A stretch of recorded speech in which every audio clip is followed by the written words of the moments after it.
Imagine being in a room full of power, influence, and high stakes.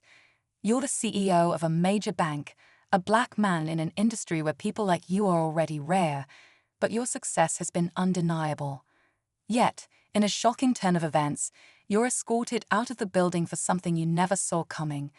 A decision made by your own team, all for the sake of a white client. It sounds like a nightmare, doesn't it? But this is exactly what happened one fateful day at a prestigious financial institution. The drama didn't end there. No, this was just the beginning. Just 5 minutes after this CEO was removed from the building, something incredible, something disastrous happened. The bank, which had always prided itself on stability, suddenly lost $50 million in a blink. How could such a colossal financial blow happen so quickly? What went wrong in those crucial minutes? The events that unfolded next were nothing short of explosive. Now the question remains, how did a decision that seemed so trivial at first turn into a chain of events that shook the entire foundation of the bank? Who was responsible for this loss, and why was this CEO treated the way he was? Stay tuned, because this is one story of corporate drama, power dynamics, and financial ruin that you won't believe. The truth behind this shocking twist is just about to unfold. To understand how everything spiraled so quickly, we need to go back a few days before the incident. The CEO, Michael Harris, had been leading the bank for nearly 3 years, and in that time, he'd made a name for himself. He wasn't just another CEO. He was a trailblazer, breaking barriers in an industry where diversity was still a struggle. His leadership had brought the bank a level of stability and profit it had never seen before, and clients loved him. But as always, success comes with its own set of challenges. There were whispers behind the scenes, whispers about his leadership style, his decisions, and his rise to the top. Not everyone at the board table appreciated his way of doing things. Some felt uncomfortable with the attention he drew, particularly from clients who admired his charisma and ability to make things happen. His rise wasn't exactly conventional, and that didn't sit well with some of the old guard. They tolerated him, but just barely. Then, there was the moment that set everything in motion. A wealthy client, James Fletcher, had come in for a major transaction, a deal worth millions. Fletcher, a longtime client of the bank, had always been a bit of a wild card. He was known for his volatile nature and his connections that could either make or break someone's career. He wasn't exactly a fan of Michael. And when Fletcher made a demand that didn't sit well with the CEO, that was the moment everything began to unravel. Michael refused to give in to Fletcher's request, which led to a heated exchange behind closed doors. What exactly was said in that room is still unclear, but minutes later, Michael was told to step down, effectively removed from his own office. Just 5 minutes after that, the bank's systems crashed. The timing couldn't have been worse. As Michael was escorted out of the building, he could feel the eyes of everyone in the room on him. The decision had come down from the board, and he knew it was more than just about the transaction with Fletcher. Something deeper was at play. The board had been quietly divided for months, and today it felt like the tension had reached a breaking point. He had always known that some of the old board members resented his approach, his willingness to push boundaries.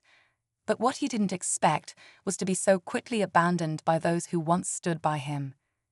Back in the boardroom, the rest of the executives were in a panic. They had no idea what had just happened. One moment, they were managing the bank's day-to-day operations, and the next, they were facing a financial catastrophe. Systems were crashing. Transactions were being reversed. The bank's servers were overloaded, and no one could figure out why. All anyone knew was that the value of the bank was plummeting, and fast. Meanwhile, James Fletcher, the client who had triggered Michael's removal, watched the chaos unfold with a cold smile. He wasn't the type of man to let something like this slide. Fletcher's connections went deep, and it wasn't long before rumors started circulating about how he had been involved in pushing the bank's management to make a move against Michael. But was it really just business, or did Fletcher have a personal vendetta? The more the executives scrambled to find answers, the more they realized something wasn't adding up. There were whispers of sabotage. Was this all a carefully orchestrated plot? And if so, who was pulling the strings? As the bank teetered on the brink of collapse, the questions only grew louder. Who could they trust in a crisis like this? And perhaps most importantly, could Michael ever come back to fix the mess they'd made? The tension in the air was palpable, and no one knew who would come out on top. As the hours passed, the pressure inside the bank's headquarters became unbearable. Executives huddled in conference rooms, desperately trying to identify the cause of the crash. Systems that had run flawlessly for years were now in freefall, with millions in transactions being wiped out in an instant. The stock price was plummeting, and media outlets were already catching wind of the chaos unfolding inside. But something felt off. The more the 8 team investigated, the more they realized that the bank's systems had been tampered with. Someone, or something, had gained access to the network and triggered the cascade of failures. The timing was almost too perfect. Michael's removal, the disastrous crash, and now the growing suspicion that this wasn't just a random accident. Was it sabotage? Or was someone pulling the strings from the shadows? Meanwhile, Michael was not taking his ousting lightly. Despite being told to leave, he couldn't just walk away from everything he'd built. He had spent years earning the trust of his clients and the respect of his employees. With his reputation on the line, Michael reached out to a few trusted allies within the bank, trying to gather information from the outside. He was convinced that something bigger was going on, and Fletcher's role in all of this wasn't just coincidental. In the quiet of his office, Michael pieced together the puzzle.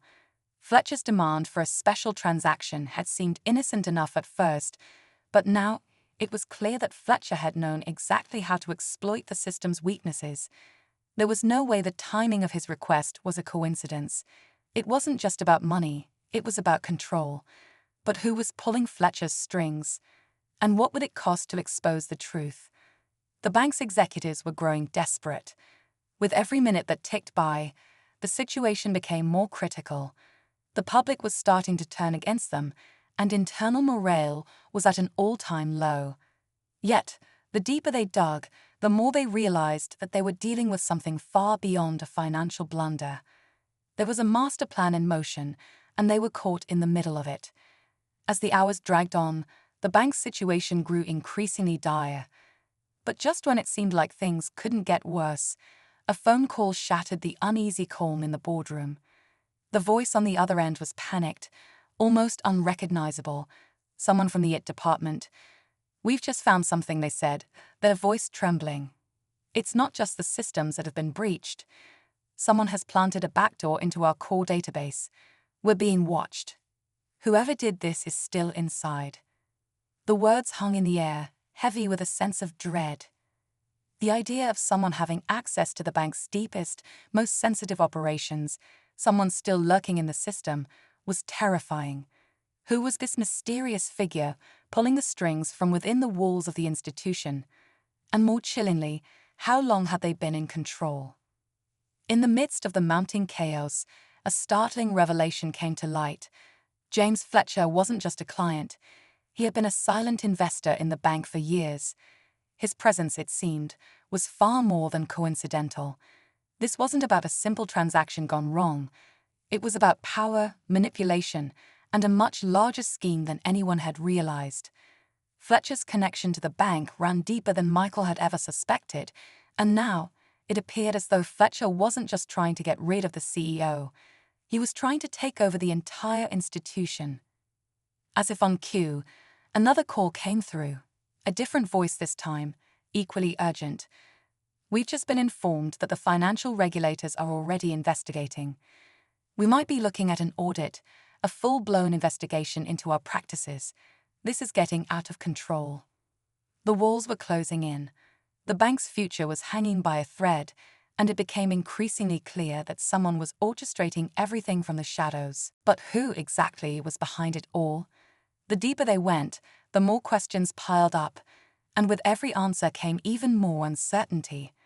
As the bank's situation grew more desperate, Michael knew time was running out. He couldn't stay passive any longer. With Fletcher's influence spreading through the bank, Michael needed to act fast. He gathered a small group of loyal employees, ones who hadn't turned on him, and together they began digging into the database. It wasn't long before they uncovered the truth. Fletcher had used his position as an investor to install a hidden program deep within the bank's servers. This backdoor access had allowed him to manipulate financial transactions and pull strings behind the scenes without anyone noticing. But just as they were about to expose Fletcher's role, another twist hit. Michael was contacted by an anonymous whistleblower. The voice on the other end was shaky but determined. Fletcher didn't act alone. There's someone higher up in the bank who's been helping him the entire time. The name that came next dropped like a bombshell. Caroline Winters, the head of the board.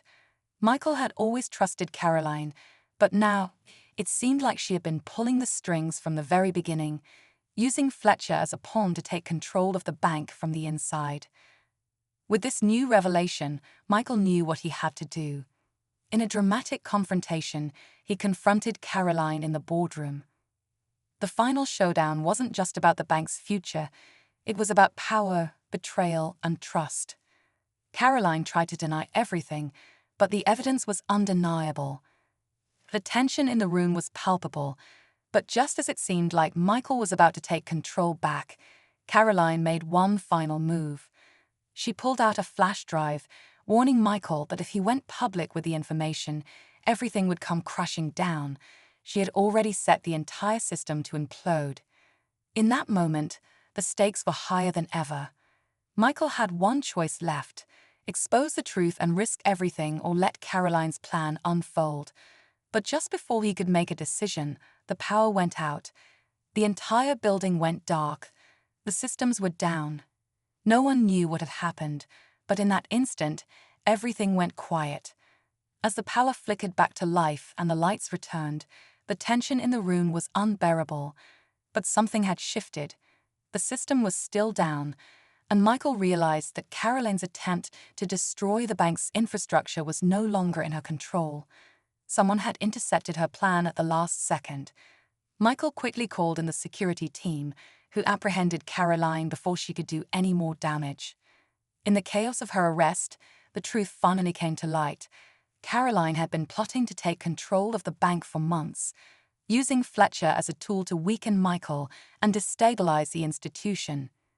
In the days that followed, the investigation into the bank's internal sabotage revealed just how deep Caroline's betrayal ran.